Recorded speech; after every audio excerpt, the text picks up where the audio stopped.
Good morning and welcome. My name is Elodie Brew. I'm an audit partner based in Toronto, and it is my pleasure this morning to welcome you. And it is a true pleasure because 8 years ago this September, I conceptualized this series and I launched it. So it's been 8 years going, and it's nice to see you all today, a big turnout. So thank you for making it a success, and keep coming to those events. When we launched it, I was trying to think, okay, what were the first couple topics? And I think the first one was finance transformation, not revolution. And then the second one was around the risk of pandemic. And I thought, well, both topics still very relevant in today's environment. So today we're going to do a different aspect of risk and talk about the risk appetite framework. And I should say in today's regulatory environment, and I think the numbers of people here today is a testimony to that, a big focus. We were joking at coffee 2-3 years ago, if we had done this topic, I'm not sure many people would have been in the room. But today, with the new guideline, there's a big interest. So to talk about this topic with two PwC experts, Richard Wilson, who leads our risk consulting practice, and we have Melissa, who is a director in the practice, and over the past decade, she's worked with over 200 companies in building and implementing risk management programs. So the agenda for the day, and we're going to do the same format as usual, about 45 minutes of presentation, and then leaving lots of time at the end for Q&A, and then we'll wrap it up by 9, so we stay on time. So first, we do a little bit of a level set to make sure we have a common understanding of definition of risk appetite and the elements of risk appetite. And we'll also go very briefly over the requirement, the regulatory requirement of the guideline. And then we'll ask you for a quick assessment of your level of maturity, or the level of maturity of your risk assessment framework around a couple of aspects. We don't have time to explore all of them. And then based on that, we'll see kind of the outcome and share with you some of the tools and methodology that may help enhance that program. And we want this to be value added, where you can have some tips and something to take away and really work with your program. So with that, I'm going to hand it over to you, and I'll come back in the end for the Q&A. Perfect. Thank you. Good morning, everyone. You'll have your coffee. This is going to be a bit of an interactive session, so get ready to participate. So just to level set, I'd like to start by defining ERM. So first and foremost, ERM is a performance-focused process. It's going to help management better achieve their desired performance. Okay? So it needs to be designed to identify emerging events. It should have the ability to assess the potential impact of those events, and then help you consistently manage risk within your risk appetite. And so ERM is going to help you, at the end of the day, allocate resources proportionately to manage the risks that are going to impact your objectives. So there's 3 key components that we need to think about when we're talking about risk management. So the first one is everything in risk management should be in context of your objectives. Or we can expand that a little and say in context of your business priorities. Okay? So it might include critical processes, key relationships, or critical assets, as well as your corporate objectives. Okay? And without this, if we take it out of that context, we're not really helping management focus on and understand how risk affects what we're asking them to be responsible for achieving. Okay? And we recommend that there's never a risk reported that isn't in context of what they're trying to achieve. Okay? So number 2, it should be a process that's built into your day-to-day routine activities. It shouldn't be a separate activity, so it's not like we're going to stop our day job and then go do risk management. It should be all-inclusive. And lastly, we want to make sure that you don't position risk management as a compliance or an audit process. It really is a business management tool. Okay, so that's what we're going to base today's principles on. So the big question we always have is, how much risk do we want to take? Okay, and each organization is going to pursue various strategies, tactics to add value. And they need to understand how much risk they're willing to take. Okay? So to answer this question, we're going to talk about a couple terms here. So first off is risk capacity. And this is the maximum amount of risk that can be taken by a firm given its capital base, its liquidity, borrowing, regulatory constraints. Okay, so that's that sort of outside box there. Within this, we've got risk appetite. Okay, and this is a forward-looking view on the firm's desired level of risk that you're willing to accept in order to pursue the value that you're looking to bring. And it always needs to be within that risk capacity. Oops. Okay, and then within this, I just want to quickly talk a little bit about the different types of appetite. So we'll talk to some CEOs where they're willing to take one on the chin, so to speak, from a reputational standpoint, so that they can achieve a particular growth target or enter into a new market, knowing that they're not going to please everyone. And then there are other CEOs that we've worked with that have said there's a zero tolerance. We'll spend whatever it takes to prevent our name from being negatively put into any sort of negative publicity there. Okay, and so when we talk about how we implement that, we'll talk about risk tolerances. So a risk tolerance is really the maximum and minimum, we often forget that minimum part, risk boundary that we want to operate within. Okay, and we'll regularly set risk tolerances by risk. Okay, and we'll show you a couple ways of how you can articulate this. And then we get into risk limits, which are really more so an executional tool that'll help clearly define those tolerance levels within specific operating units or within risk categories like credit, market, insurance risk. And they're usually focused on the more quantifiable aspects and financial risks. Okay, and often you're going to produce reports to help monitor where you are within those risk limits. Okay, and then lastly, we've got risk targets. And this might be a slightly new concept for some people here, but it's the current level of risk we're specifically aiming for, okay? So for a specific risk. And again, later this morning, we're going to show you some tips and tricks on how you can show all of this visually to help articulate it and communicate it to the business. Okay, so how does this fit into what OSFI is asking you to do, okay? So based on the corporate governance guidelines that were published January of last year, they're asking you to have a process in place to identify the significant risks to your company, to assess the potential impact, and have policies and risk responses and mitigations in place to manage them effectively. All right, so I think we're all pretty comfortable with that. But to do this, everyone within your business, from executive management to the lowest level of staff, need to understand what risks you face and how you expect them to be managed, okay, and what level of risk we're okay with. So to do that, a risk appetite framework is what we want to talk about. And there's a couple key components, and again, there's a lot of detail, but I'm just summarizing it quickly here. It needs to be board approved. It should have things that are applicable to the enterprise as a whole, but then tailored to your domestic, international business activities, or down to specific business lines or different geographies. It should translate the stakeholder expectations into more tangible, actionable statements. And it needs to be linked to short and long-term capital and financial plans, as well as compensation programs, okay? And if risk isn't connected to those compensation programs, we're incenting one thing, but asking them to manage risk in another way. So we want to make sure those are closely tied together. It should be articulated across at least 6 different dimensions. So credit risk, market risk, insurance risk, and operational risk, regulatory compliance, and strategic is really where we're going to focus today. Okay? And then obviously you want to make sure you have the right roles and responsibilities around implementing and monitoring and communicating this risk appetite framework. Okay? So most of you here, and even when we talk to our clients and when we talk to the regulators, there's a pretty long history of developing skill sets around the financial risk side of things, around the risk targets, tolerances, and limits.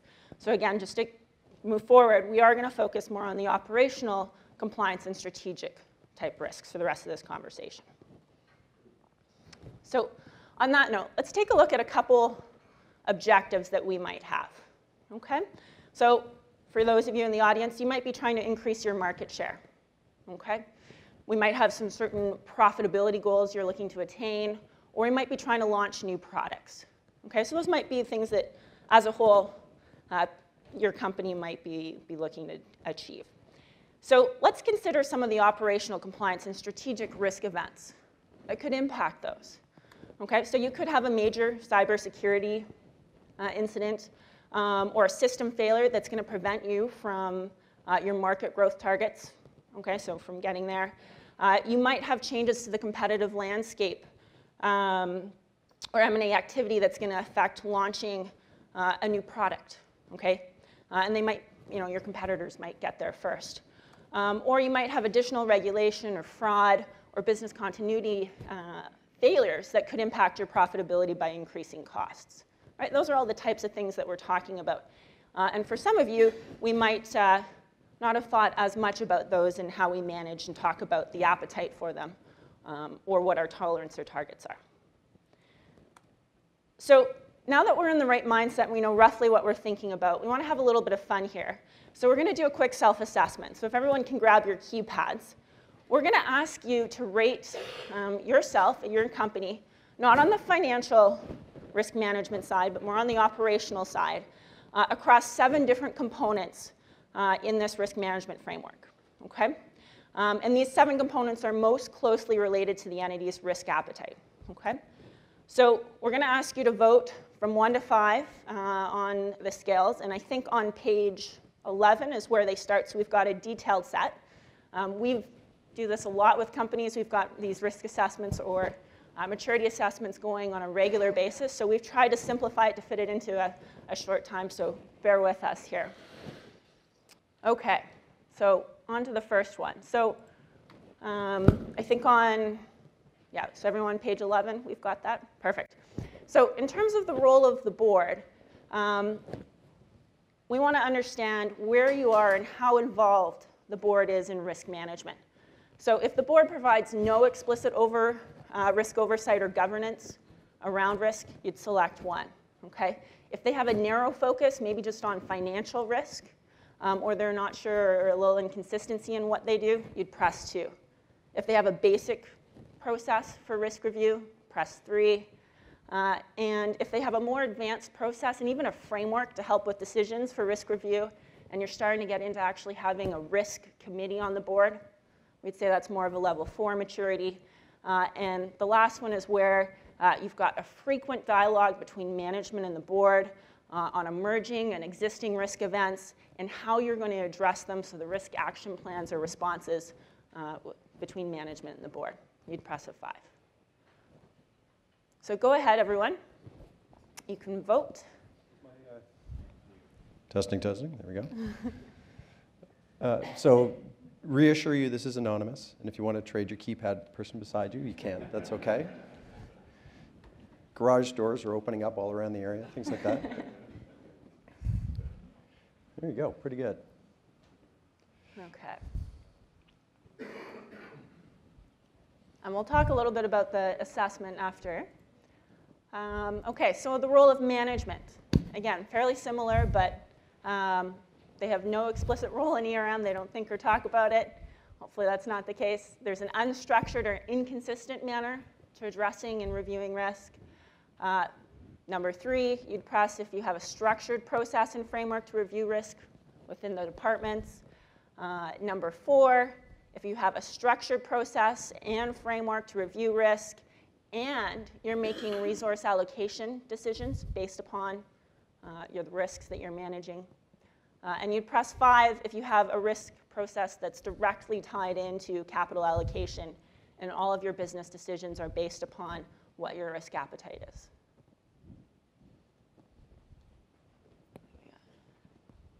OK, I'm going to stop voting.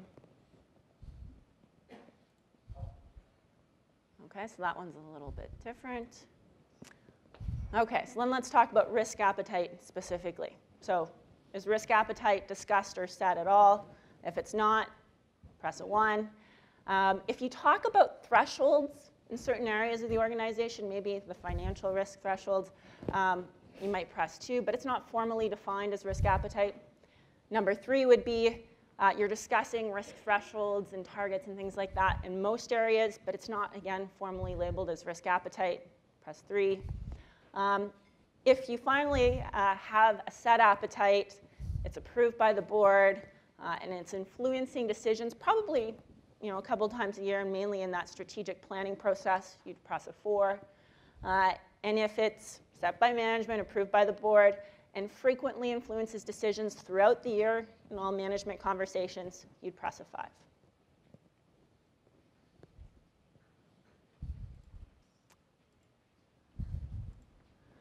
So then let's talk about the assessment effectiveness. Okay, so when you're assessing risks, and again, think more from an operational standpoint, how effective is that assessment? So press a 1. If you don't really have a documented process for this, if it's unstructured and each different group or business unit within the organization does it differently.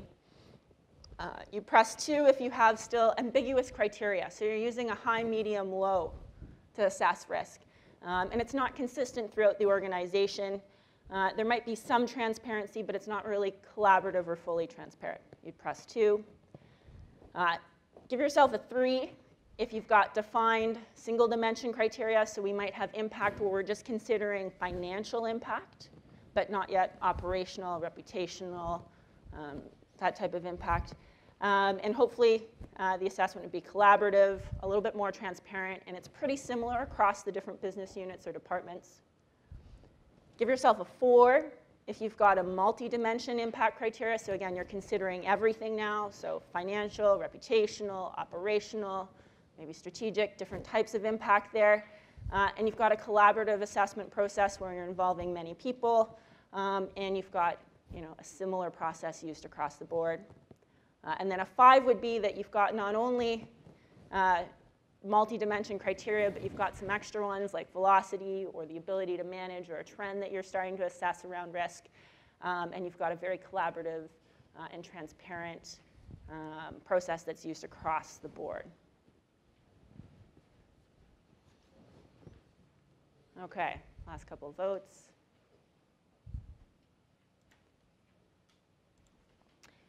Okay, so for strategic risk and tolerances, we want to ask how big of a role do risk tolerances and targets play during strategic planning? So are they considered as part of strategic planning? If not, press a 1. Do they play a marginal role? Press a 2. A moderate role during strategic planning? Press a 3. A pretty major role during strategic planning? Press a 4. Or if they're essential and a big part of your strategic planning, press 5. Okay, on to the second last question. So how well are risk tolerances and targets defined? So press a 1 if they're not in place at all, if you don't ever talk that type of language. Press 2 if they're discussed but not really defined, it's not documented, it's not formalized. Press 3 if you've moderately defined tolerances for certain risks, so maybe your top 5. Or if you have targets documented on an ad hoc basis where you talk about it as a management team. You press 4 if you've got well-defined tolerance statements for certain risks, and you've got targets for those risks as well. And press 5 if you've got well-defined tolerance statements for the majority of risks you're looking to manage, and you've got targets for those risks where they're above your tolerance levels.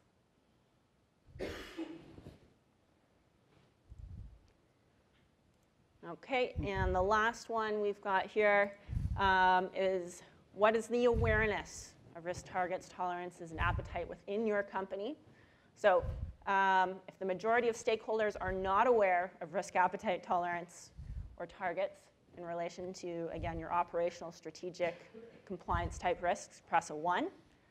If your stakeholders have conflicting views on what our targets, tolerances, and appetites are, press 2. Never. That never happens. We're all in alignment, right? If your ERM stakeholders generally have similar views, press a 3. If you think management can clearly articulate your tolerances, your targets, but they might not be understood past the risk owners and the management team that own those risks, press a 4. And then if risk appetite, tolerances, and targets are communicated across the organization and well understood by everyone, press a 5. Okay, so again, we've only talked about 3 of these 14 components here, but we'll send you the group results afterwards. And in most non-FI industries, we're trying to get companies and help them get between a level 3, so a systematic approach to ERM, and a level 4, which is more of a fully integrated ERM program. Okay, so that's where we try and get a lot of people. Based upon my interpretations of the guidelines, here's where you guys should be on this scale. Okay, so what they're asking you to actually achieve are these little lines, okay? So you should be somewhere in these ranges, and you'll notice you're being held to a little bit of a higher standard than we're trying to get most industries. And so for, just as a quick vote, from a risk governance standpoint, it looks like we're somewhere around 3.5, so we're not quite hitting that. From an assessment standpoint, again, keeping in mind we only did one attribute out of all of that, you're at a 3.4, so you should be closer to a 4. And from a overall risk tolerance and target perspective, where they're asking you to be somewhere between a 4 and a 5, you're at about a 3.2. Okay, so it looks like we've got some room to improve here, and hopefully we'll teach you some tips and tricks to move forward with that. So there's three different ideas that we want to explore with you. So the first one is, how can you use risk targets to help focus the conversation with management? Okay, we want to focus our time, our efforts, our conversations on risks that we need to do something about. Okay? The second one is talking about balancing impact and likelihood and setting risk appetite. And the last one is defining and communicating risk appetite in 3 different ways. Okay, overall statements for the company, by objective, and by risk category. And these are just various tools that you can use to communicate risks at different points in time with different audiences based upon what you're trying to communicate here. Okay, so with that, I'm going to hand it over to Rich to talk through a few topics. Terrific. Thanks, Melissa. Okay, so maybe what we can do is level set a little bit on the concept of risk targets. So what exactly do we mean by that, just to make sure we're all feeling like we're on the same page? So when we set out to develop a risk assessment, it seems pretty widely known that to set either an inherent or residual risk level is fairly well practiced today. So what's the impact? What's the likelihood? The question, though, is where should that risk be? And if you've had some challenges or made some progress in defining where risk is today, that's an interesting question to get consensus around. Getting consensus on where it should be adds one greater level of complexity, but it is so incredibly important and valuable, and I'll show you why in just a minute. So if you have a heat map that looks something similar to this, interesting show of hands. If you use something like this heat map to do your operational risk overview, giving you a show of hands.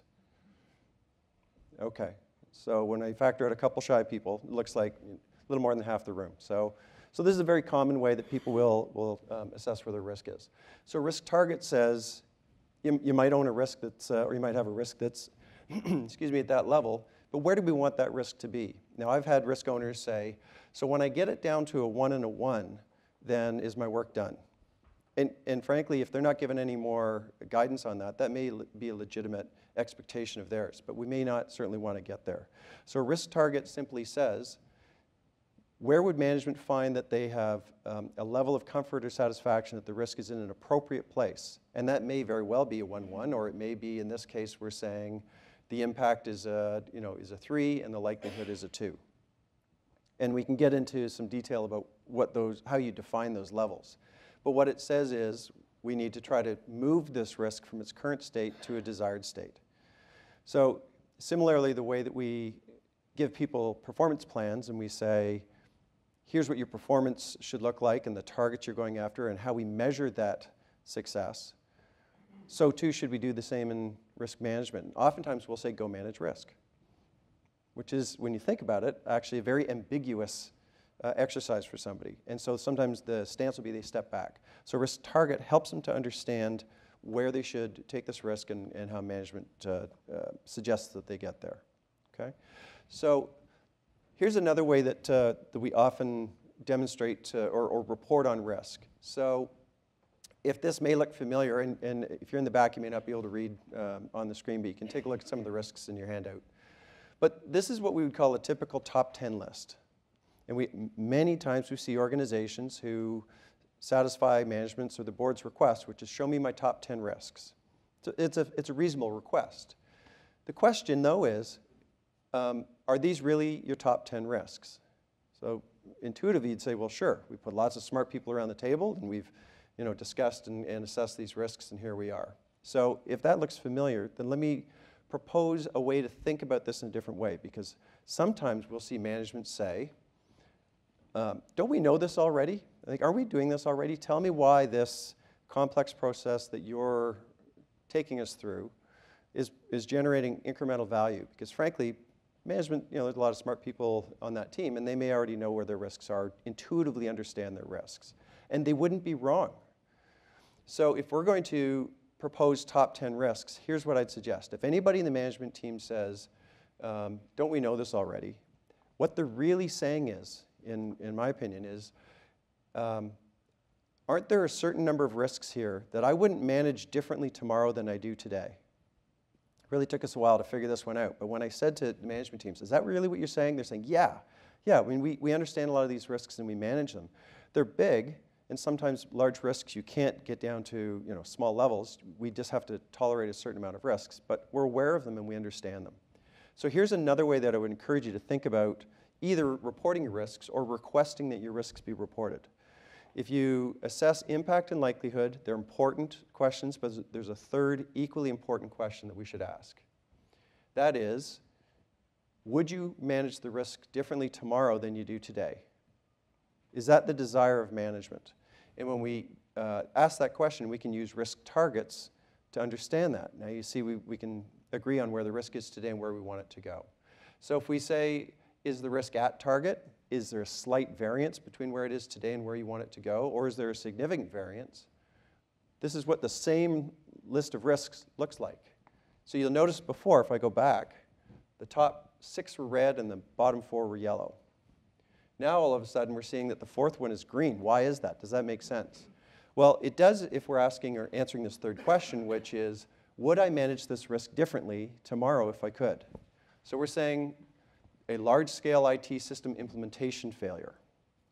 4th largest risk. We're putting in SAP. We're doing some big work here.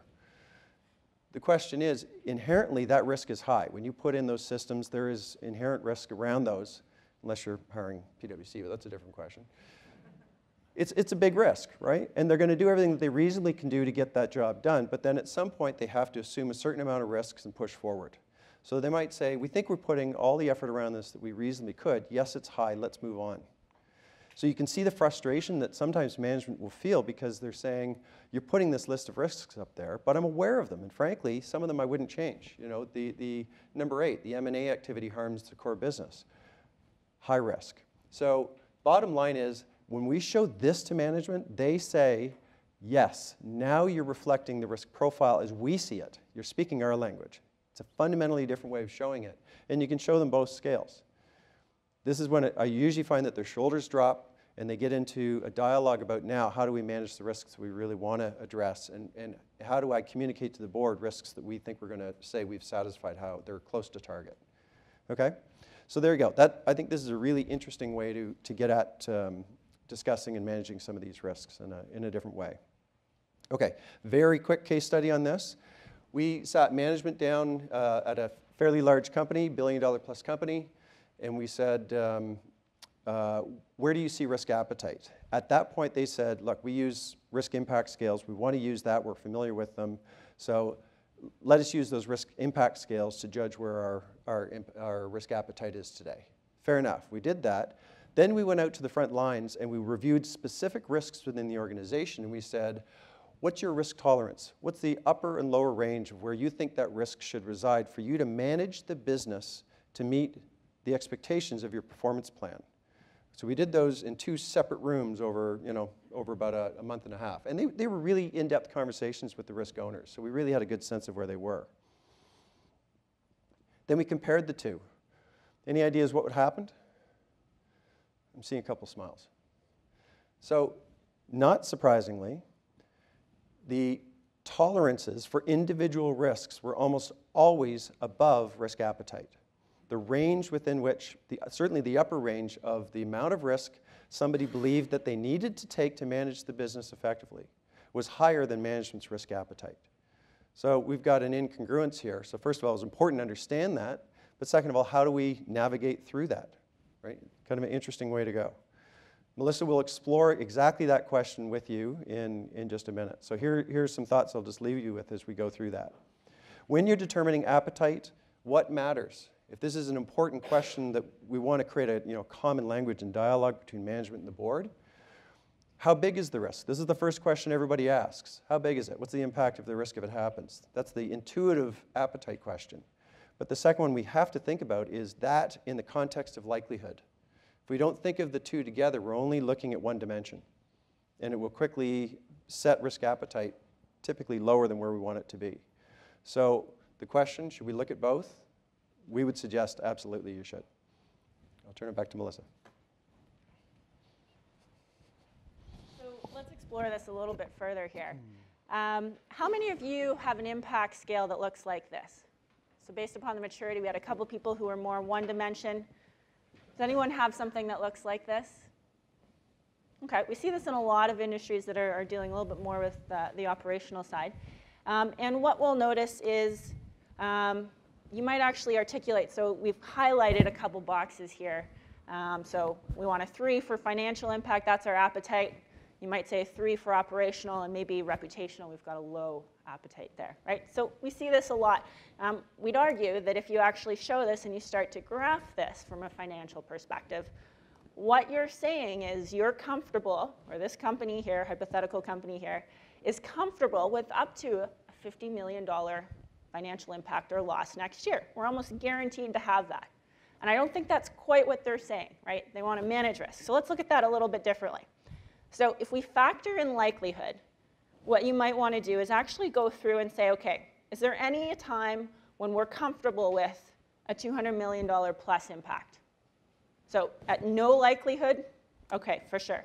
We'll go on to the next. Is there ever a time when we're okay with up to a $200 million impact? If the answer is no, let's keep going. Okay, so now we're down to our original impact, or what we stated as our appetite. And we might say, you know what, we're not comfortable across the board. If it's guaranteed, no way, I'm not comfortable. That's outside of my appetite. But you know what? If it's got a 1 in 5 chance of happening, I'm okay with that. Okay, so it would be across the first couple impact and likelihood scales there. And what you'll notice here is when you start to build heat maps, you probably want to use different scales for likelihood. So not have even increments, okay, but have them slightly adjusted so that they more accurately reflect what a rare likelihood might be. So maybe a 5% chance, maybe 1 in 20. Or if you're almost certain, 9 out of 10 times or 10 out of 10 times might be that upper range. Okay? And then we can keep looking. So are we ever comfortable with a 25 or up to a $25 million impact? Well, yes, but not if it's almost certain, not if it's 9 times out of 10. Okay, but 9 times out of 10, if you told me next year we're going to have a less than $5 million impact, we'd be okay with that. That'd be within our appetite. So we might start to end up with something like this. Okay, so that adjusts. And if we go on to each of the different ones from an operational standpoint, we might look at appetite and go through this.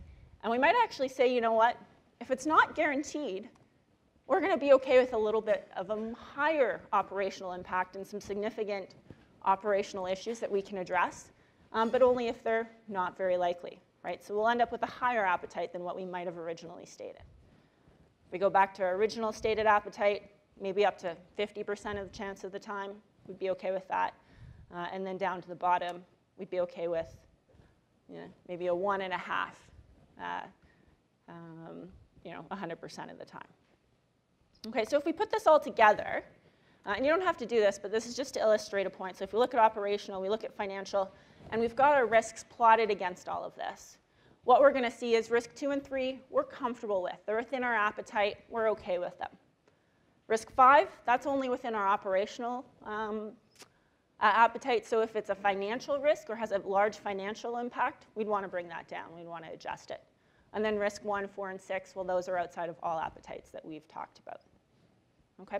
So taking this further into traditional heat map, and Rich already asked this question, so it sounds like about half of you have this. How many of you who use heat maps have actually changed these zones? So have you ever just taken off the web, you've grabbed a heat map that looks like that? Have you ever changed the red or green zones? Anyone? Okay, so maybe one or two people that have actually changed those zones. But the question is, do you have different business lines or different objectives where you're willing to take on more risk, or where you have very low tolerance for risk? Probably, right? You've got a difference there. So what we'd like to suggest is if you have a low risk appetite, you're going to start to use heat maps. And maybe this is like for your core business line where you have very low appetite or tolerance. You want to adjust that down. So there's very little in the green, very few risks you're willing to take. And you want to manage them closely. On the other extreme, maybe you're developing a new product or going out to a new geographical market, and you'd be willing to take on a lot more risk. So you might look at something that looks like this right-hand heat map. Okay. So let's combine this in how we might describe appetite across these three different ways that COSO recommends. And I just want to quickly recap. Each of these three things are useful depending upon our purpose of communicating the risk appetite. So it's going to improve the risk dialogue between the board and management. Okay, so they've got a good language to discuss risk. It's going to enable the board and management to have better alignment on what we're asking management to do, right? And the boundaries we want management to operate in. And so the board can then provide better oversight. It's going to improve the way we explore risk and consider it in strategy discussions. And lastly, it's going to help management teams communicate risks we want to take and risks we want to avoid. Okay, so depending upon which three of these or which of these benefits you want, you might use different ways of communicating risk appetite. Okay, so going through them quickly, if we talk about the overall risk appetite statements, probably you guys have some good statements around the financial side, but here's some from an operational perspective. So lots of companies will acknowledge that risk is a part of their business. They can't reduce it to zero. Their goal isn't to get it to a 1-1. But that they don't have any appetite for an action or a lack of action that could lead to things like breaking a law or breaching a regulatory requirement that results in a fine. They could have zero appetite for providing materially inaccurate information to stakeholders. Or they might say, you know what, any data security incident where we have confidential internal or customer data, zero appetite for that. So these might be very clear statements that help you articulate to various people within your organization what you're expecting them to do. Okay? If we then look at risk in context of our objectives, and one thing that I just want to make sure we point out is we're always, again, trying to have and talk about risk in context of what we're asking management to achieve. So we'll report on risk in one of two ways. Either by objective like this, where we might have a heat map for objective where we put all the risks that could impact that objective on it. Or we might show a risk with all the details for risk owners. And then they can see all the objectives that are impacted. But if we go back to that first one, again, using the heat map example, we want to show and articulate the level of appetite according to those red, green, and yellow zones. Okay? So if we're launching new products, we might have, again, a very high appetite compared to sustaining positive cash flow. And then the last one that we might use is we might use risk appetite and describe it by category. And so you might use a little bit of a spider chart like this, where you're saying, what is our tolerance or appetite for these types of risks? Okay? So in this case, if we look at this, we'd say as soon as there's a regulatory breach, we want staff to escalate immediately to management. We want to pull out all stops to prevent this risk from coming to fruition. However, in this same company, we might be talking about launching a new online web portal as a sales and marketing tool to get out to a new market, which would be a combo of strategic and IT type risk. And we'd be willing to fail at that a couple of times before we get it perfected. Right? So we've got different appetites. And this would just help communicate where we're willing to take risk and where we're not. Okay, so with that, I'm just going to leave a few thoughts for Rich to wrap up. Sounds great. Okay, so couple concluding thoughts. One, when it comes to your risk targets, we want to give people an understanding or a sense that there's a process that can be followed in order to manage some of these risks. So oftentimes what we don't allow risk owners to do is plot out a plan. So if somebody is a risk owner and you say, go manage risk, and we don't actually say, there's a course of action we need to take to manage that risk, and it's going to take 2 to 3 years. If we don't allow them that, then there may be a false sense of urgency or expectation on when the risk should be appropriately moved to the risk target. So if we say we've got a risk in a certain state today, the strategy should be to move it to its tolerance, that perhaps we say this coming year or two, all we're going to do is lower impact or likelihood, for instance. Let's just try to get that impact down, because we know that the resources required to reduce the likelihood on this particular risk are quite onerous. But we can actually have a great deal of effect if we just simply say, let's reduce the overall size of the risk if it were to occur. Fair enough. Then we can move in subsequent years with additional resources that could be brought to bear to lower the likelihood. Or you could do the exact opposite. You should say, look, let's get the likelihood down now, and then over time we'll reduce the impact by diversification or something along those lines. But if you look at those as two discrete activities, then it allows people with more resources and more tactics and ways to manage the risk effectively. Interesting way to go. Just a couple of summary statements in discussing the risk appetite situation with regulators in general. OSFI and others have said, you know, expectations are certainly elevated. There's a certain degree of competence within the insurance sector around financial risk, but the operational strategic risk areas we were talking about principally today, there's expectation that there will be more rigor around that.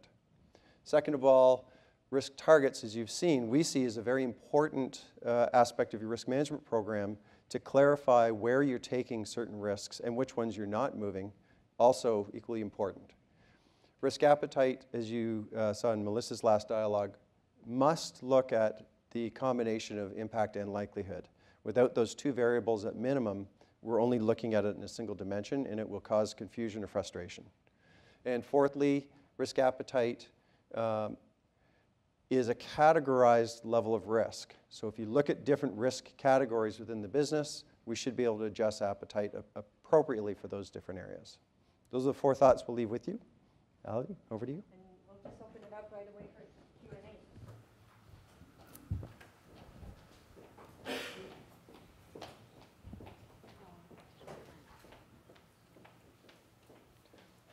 Craig. Just the last point we talked about choosing not to adjust your existing risk to the level of your target. And maybe my thinking is going to be a little old school, but I would have thought that once you set your target, that's the thing you have to hit, and you'd work hard on the mitigation to bring the net risk back in line, as opposed to letting it drift over a period of time, or inadvertently you're changing your target, which I think you can do, but I think about it a little differently. Sure. Go ahead. If there were infinite resources available for every risk owner to manage their risk exactly in that manner, then I think we would try to draw a straight line directly towards the target. The reality is that many risk owners are telling us, we don't have all the resources available we would like to have. Right? We have managements making selective resource allocation decisions, and in some cases, people just aren't given all of the resources that may be necessary. So choices have to be made. Trade-off decisions have to be made. And management understands those. They make them every day. So you can actually use that to go back to management and say, if I want to go from current state to target, this is what I believe are the resources required to do that. Can I get that? And if they say, no, but I'll give you this instead, then you should be able to come up with an alternative. And the alternative might be, well, what if we just looked at lowering the impact or likelihood selectively first? And we usually see a fairly positive response to that. So we're still seeing a reduction in the risk, but it might be a 2-year path in order to get it to its target. Does that sound reasonable? And if it doesn't, I'm happy to. So just one further question to that. When you talk about lowering it or not lowering it, you talk about the inherent risk to start off? Because it sounds like if you're reducing impact or likelihood, those are mitigations that you're putting in place. So you may still have the same high initial risk, but you're using procedures to bring down to a lower net risk. Okay, I hear where you're going with this now. When it comes to a lot of the operational risk, we may advocate not going to inherent and then residual. Management struggles with inherent. And frankly, we actually see some frustration with certain management teams in just really understanding that the inherent risk assessment. So what we were showing you in that initial state was actually residual risk. Okay, so we're not going from inherent to residual. We're saying current residual to desired residual. And we're not using inherent risk in those assessments, which is a more management finds to be a slightly more practical approach to it, and they appreciate just talking in residual. Scott. The majority of us here in the room are also in the business of risk, so I'm just wondering, with the multitude of industries that you guys work with, if you see that if there's anything that we do rightly or wrongly versus what other industries do as it relates to enterprise risk management. I think that there's a culture where a dialogue around risk is much more present within the insurance sector, right? It's predicated upon risk. So I think that where some other sectors have to build that culture, and sometimes owning a risk can be a risky endeavor in itself. Within the insurance sector, we're seeing certainly a greater comfort around the dialogue. The problem is that when you get into less quantifiable risk areas, we don't have actual aerial tables, we don't have anything that really quantifies it, so people get less comfortable in being able to define what we mean by certain cultural risks or strategic risks. So that's the area that I would say is universally a challenge to many different sectors, but at least you've got a baseline language around risk that people are more comfortable with. I'd see that as a distinct difference. We still have time for a couple of questions. Oh, Scott, another one. Sorry, you mentioned that risk appetite should be forward-looking, and I just wanted to get your view on that. Is that your statements are forward-looking, or that the KRIs or KPIs that you utilize are trended into the future, or just, general question? When you're setting risk appetite or any risk area, we encourage you to look at context and document context around a risk, which oftentimes will look back at past performance or past instances or frequencies that risk may have occurred. So that is very legitimate. Risk appetite, however, is looking forward in the same sense that management looks forward to set objectives and pursue certain targets. And so if we're going to talk about risk and risk appetite in the context of business performance, they're typically setting performance targets which are in the future. And so the question you're answering is, if we want to achieve this performance goal, what are the barriers that may prevent us from getting there? How much risk can or should we take in order to achieve that? And how do we best manage those barriers and those risks as appropriately as we can with the resources we have to achieve that goal? All of that is a forward-looking exercise. And I think often we think about risk as risk mitigation versus sometimes I think this is talking about appetite. Do we take enough risk to achieve our objective, right? Because sometimes there's a problem in not taking sufficient risk. And in fact, there's an interesting article, not in the insurance sector, but a gentleman by the name of Rob Quayle, who's been the head of enterprise risk at Hydro One for years, put out an article on setting risk appetite by objective. And so he looks at the cumulative set of risks related to an objective, and he sets appetite to say how much risk should we take in order to go get this done. It's worked extremely well, been received very well within his organization. It's a significant shift in how we're thinking about it, but it's a viable way to consider it. So Rob Quayle, if you Google that article, it'll come up. Interesting read. I think we had a question over there. Yeah, I was wondering whether you do some global surveys in, say, Western type economies for what I'll call the artistic remote probabilities and limits. Let's take pandemics. Is it 1918? Is it 1956? Is it the magical 13 events? Swiss Re made up a curve out of the air. You go drink tequila and you end up with 1.5 to 2 deaths per thousand because that seems to be reasonable. You've got RMS trying to create a market, you know, for insurance-linked securities to take cat risk off the balance sheet. All the models are wrong. The Japan event never happened in any of their 7 million scenarios. And if you're too far off the market, Goldman Sachs won't use you in their cat bond, they'll use somebody else. So now we got longevity, right? RMS is trying to make a longevity model, get the capital markets in. Austria's all excited about longevity risk transfers. Is it 3%? Is it 4%? Is it whatever? 15 years to get a new treatment approved by the FDA. We have no money to introduce it into the healthcare system, you know. So what's management and board supposed to do when they talk about likelihood and we're in this cartoon? Any advice? Hot potato, anyone? Certainly there are more quantifiable risks that we'll continue to try to get a handle on, and then there are others that are literally putting a wet finger to the wind, right? So the best advice we have for organizations around those, you know, really speculative risks is, one, I think you need to get a broad enough, I'll call it consensus, a broad enough dialogue around within your own company so that at least people can feel like they've weighed in on that question. That's number one.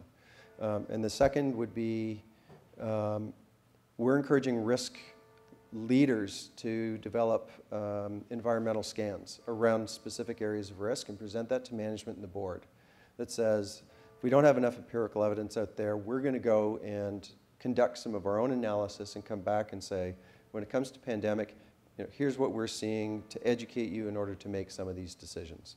I think that bolsters the chief risk officer, or the head of enterprise risk, their office. They're seen as, you know, strategically thinking about things outside of the organization.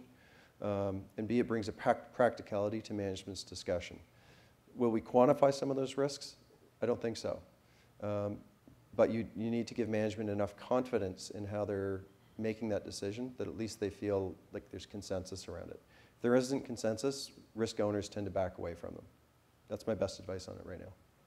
And I think we heard the gong. I was looking at my... That's right. So then it's 9 o'clock. So I want to finish it on time, but a couple of things. And both Melissa and Richard are going to stay, so feel free to continue the conversation over coffee if you want.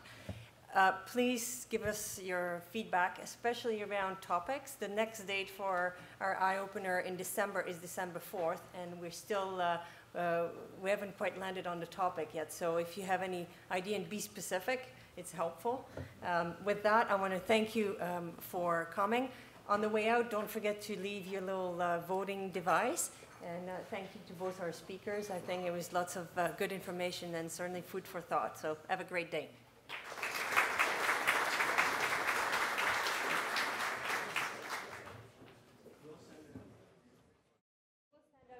Yeah. The voting results, I know we did quickly. We'll send them out to you so you have a copy of exactly what the voting scores were.